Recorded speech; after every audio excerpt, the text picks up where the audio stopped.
ಸಮಾಜದವನ್ನ ತುಷ್ಟೀಕರಣ ಮಾಡಬೇಕು, ತೃಪ್ತಿಪಡಿಸಬೇಕನ್ನೋ ಒಂದೇ ಒಂದು ಕಾರಣಕ್ಕೆ ಮೀಸಲಾತಿ ವರ್ಗೀಕರಣ ಅವೈಜ್ಞಾನಿಕವಾಗಿ ಮಾಡಿದ್ದಾರೆ. ಅದನ್ನು ಖಂಡಿಸಿ ಇವತ್ತು ನಾವು ಮಾತಾಡ್ತಾ ಇದ್ದೀರಿ.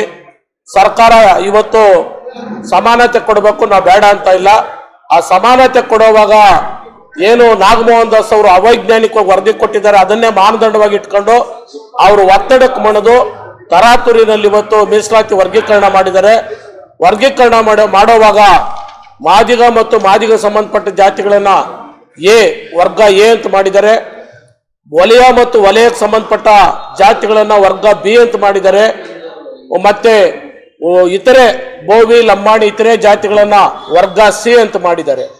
ಸೊ ಇಲ್ಲಿ ಅವ್ರು ಏನು ನಮ್ಗೆ ಅನ್ಯಾಯ ಮಾಡ್ತಿದ್ದಾರೆ ಅಂದ್ರೆ, ವರ್ಗ ಎ 1ನೇ ಸ್ಥಾನದಲ್ಲಿ ಕುರ್ಲಿಸಿದ್ದಾರೆ, ವರ್ಗ ಎ 1ನೇ ಸ್ಥಾನದಲ್ಲಿ ಕುರ್ಲಿಸಿ ಮತ್ತೆ ವರ್ಗ ಮತ್ತೆ ಎ ಬಿ ಸಿ ಡಿ ಅಂತ 9ನೇ ಸ್ಥಾನವರೆಗೂ ವರ್ಗ ಬಿ ಕೊಟ್ಟಿಲ್ಲ.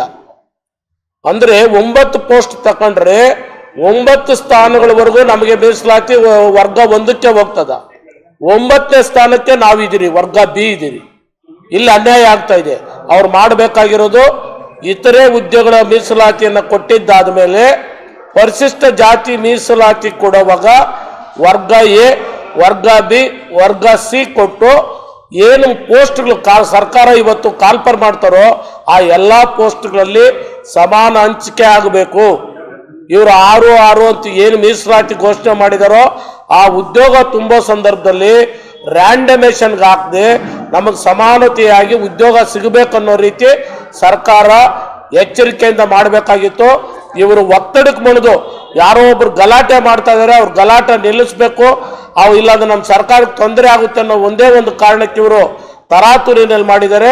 ಇದು ಸುಮಾರು 30 ಲಕ್ಷ ಬಲಗೈ ಜನಾಂಗಕ್ಕೆ ಮರಣ ಶಾಸನ. ಇದು ಇವತ್ತೇನಾದ್ರೂ ಸರ್ಕಾರ ಇದನ್ನೇ ಮುಂದುವರಿಸಿದ್ರೆ ಇವತ್ತು 30 ಲಕ್ಷ ಬಲಗೈ ಸಮಾಜದ ಮಕ್ಕಳಿಗೆ ಒಬ್ಬರು ಕೂಡ ಉದ್ಯೋಗ ಸಿಕ್ಕಲ್ಲ.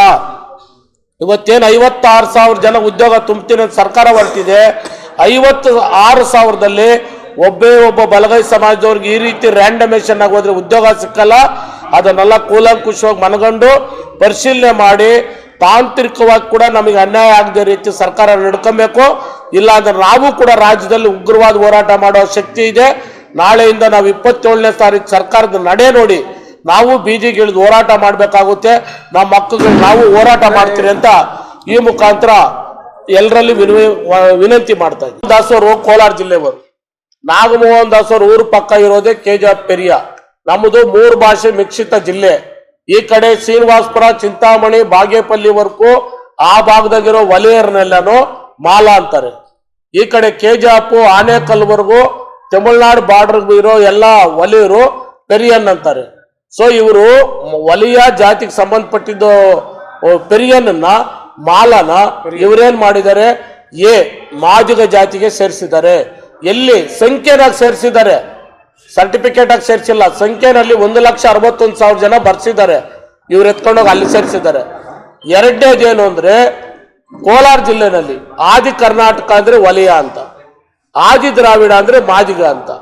ಚಿಕ್ಕಬಳ್ಳಾಪುರ, ತುಮಕೂರು ಈ ಭಾಗದಲ್ಲಿ ಆದಿ ದ್ರಾವಿಡ ಅಂದ್ರೆ ವಲಯ, ಆದಿ ಕರ್ನಾಟಕ ಅಂದ್ರೆ ಮಾದಿಗ.